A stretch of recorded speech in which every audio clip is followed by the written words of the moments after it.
आज हम चर्चा करते हैं द्विघात समीकरण पर, द्विघात बहुपद पर आगे बढ़ते हुए आज हम पढ़ेंगे द्विघात बहुपद को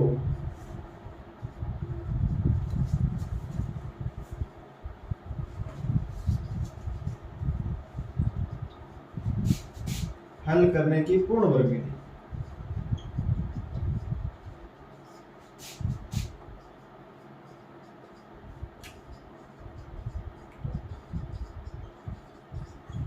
आज हम क्या पढ़ेंगे भाई?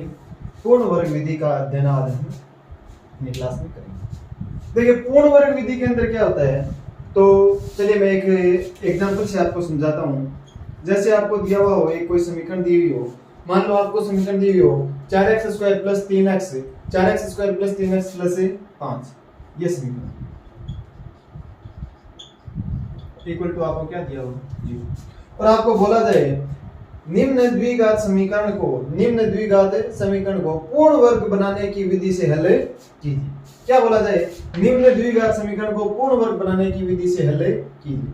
तो सबसे पहले आपको क्या करना है? सबसे पहले आपको करना यह है कि x² का जो भी गुणांक है उसको इकाई बना लेना है।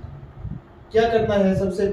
सबसे पहला काम यह है कि x² का गुणांक हमें इकाई बना लेना है, यानी कितना? 1 बना लेना है। तो बोलिए x² के गुणा में कितना है? 4। यहां जितना भी x² के गुणा में हो, x² के गुणांक जो भी हो, उस गुणांक से संपूर्ण समीकरण में भाग दे देना है। क्या करना है? x² के गुणांक में जितना भी हो उससे पूरी समीकरण में क्या दे देना है? सबसे पहले तो भाग दे देना। तो मैं क्या लिखूंगा? देखिए संपूर्ण समीकरण में 4 से भाग देने। तो देखो 4x² बट्टा क्या लिखूंगा? 4, 3x बट्टा क्या लिखूंगा? 4, और +5 बट्टा क्या लिखूंगा? 4, बराबर क्या हो जाएगा? तो देखिए मेरे पास क्या निकल के आ रहा है? x² + 3 बट्टा 4x + 5 बट्टा 4 बराबर 0। बराबर क्या लिखना है? 0 लिखना है। x² + 3 बट्टा 4x + 5 बट्टा 4 बराबर क्या लिखना है? 0। अब करना क्या है? अब करना यह है कि x² का जो भी गुणांक हो, x का जो भी गुणांक हो, सबसे पहले तो x² के गुणांक को क्या बनाना है? इकाई बनाना है। x² के गुणांक को इकाई बनाने के बाद x का जो भी गुणांक आपके पास निकल के आ रहा है, x का जो भी आपके पास गुणांक निकल के आ रहा है, उस गुणांक के आधे का वर्ग, उस गुणांक के आधे का वर्ग आपको जोड़ना है और घटाना है। तो बोलिए हमारे पास यहाँ x का गुणांक कितना निकल के आ रहा है? 3/4। x का गुणांक कितना निकल के आ रहा है? 3/4। अब देखिए 3/4 का आधा कितना होगा भाई? 3/4 का आधा कितना होगा? तो 3/4 का आधा देखो क्या करेंगे? 3/4 का आधा करेंगे तो 2 का क्या देंगे? भाग। तो 2 का भाग देंगे तो ये 2 इस 4 से गुणा हो जाएगा। कितना होगा? 3/8। कितना होगा? 3/8। तो 3/4 का आधा कितना होगा? 3/8। अब करना क्या है? इस समीकरण में 3/8 का वर्ग जोड़ना है और घटाना है। तो मैं क्या लिखूंगा? 3/8 का स्क्वायर जोड़ने व घटाने। देखिए जोड़ भी रहे हैं और घटा भी रहे हैं, ताकि जोड़ और घटा दोनों संख्या क्यों कर रहे हैं? क्योंकि हमारे समीकरण में कोई परिवर्तन ना हो, इसलिए अपन जोड़ भी रहे हैं और घटा भी। तो मैं क्या लिखूंगा? देखिए x² + 3/4x + 3/8 का स्क्वायर -3/8 का स्क्वायर और प्लस के कितने हो गए? 5/4 बराबर कितना हो गया हमारे पास? 0। बराबर क्या हो गया? 0। ठीक, ये 3/8 का स्क्वायर जोड़ दिया और ये घटा। अब हमें करना क्या है? देखो ये हमारा एक सूत्र बन रहा है। ये यहाँ क्या सूत्र बन रहा है? x + y का होल स्क्वायर बन रहा है क्या? देखो ये 3/4, इसको मैं क्या लिख सकता हूँ? x² + 2 × 3 बट्टे क्या लिख सकता हूँ? 8, और ये x हो गया + 3/8 का क्या हो गया? Whole square. और यहाँ 3 का स्क्वायर 9, 8 का स्क्वायर 64 और +5/4 बराबर क्या हो गया? 0। देखिए 2 से गुणा किया, 2 से भाग दिया, तो इसको अपन सरल करेंगे तो क्या आ जाएगा 3/4। अब ये देखो ये हमारे पास सूत्र बन गया क्या, x² प्लस 2xy और प्लस y का स्क्वायर क्या होता है, x प्लस y का क्या होता है होल स्क्वायर। तो मैं इसको क्या लिख दूंगा, x की जगह तो x है प्लस y की जगह अपने पास 3/8 और इसका क्या हो गया होल स्क्वायर, ठीक है।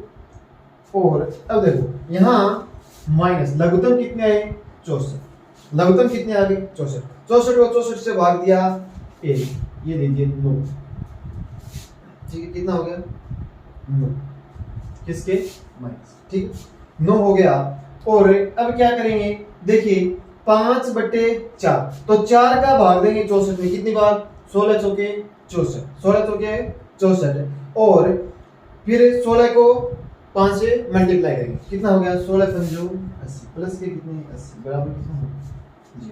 देखिए हमारे पास क्या हो जाएगा, ठीक है। अब देखो 9 तो किसके हैं माइनस के और 80 किसके हैं प्लस के, ठीक है।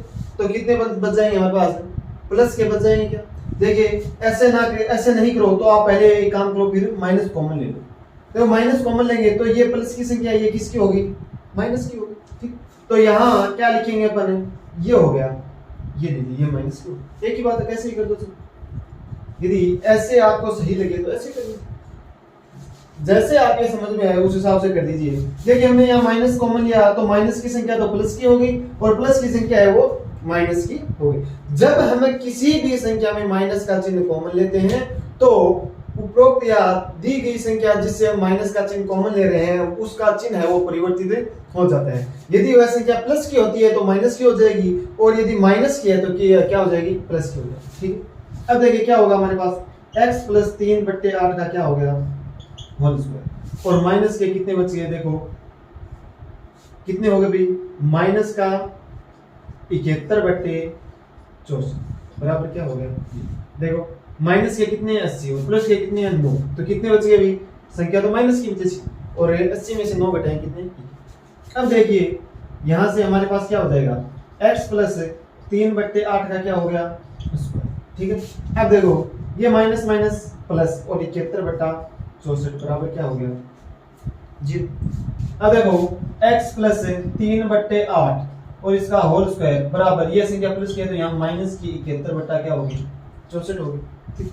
अब देखो मैं क्या लिख सकता हूँ x plus 3/8 is equal to मैं क्या लिख सकता हूँ अंडर द रूट 71/64 माइनस के क्या हो गया अंडर द रूट 71/64, ठीक है।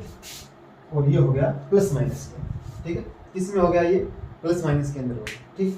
अब देखिए ये 3/8 यहाँ प्लस का है तो दूसरी तरफ जाके माइनस, तो हमारे पास क्या निकल गया x equal to plus minus under the root 71/64 और माइनस के कितने हो गए 3/8, माइनस के कितने हो गए हमारे पास 3/8। ये हमारे पास है x के दो मान निकल के आ रहे हैं, एक बार तो ऊपर 71/64 है इसको प्लस कर लेंगे और एक बार क्या लेंगे माइनस का, तो x का मान हमारे पास x के दो मान निकल के आ रहे हैं और वो मान है, ठीक है।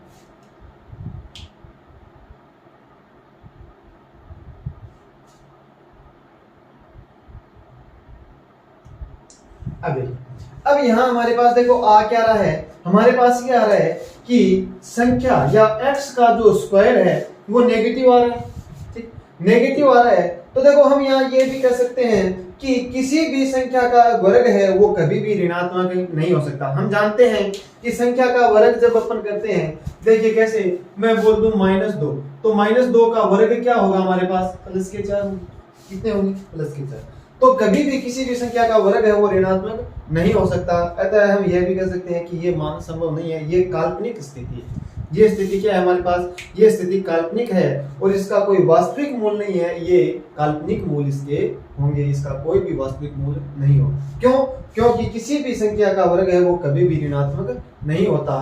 किसी भी संख्या का वर्ग है वो हमेशा और हमेशा पॉजिटिव ही होता है, धनात्मक ही होता है। तो आज हमने देखी पूर्णवर्ग विधि, इसका एक और उदाहरण हम कल देखेंगे। आज की क्लास यहीं समाप्त करता हूं। धन्यवाद।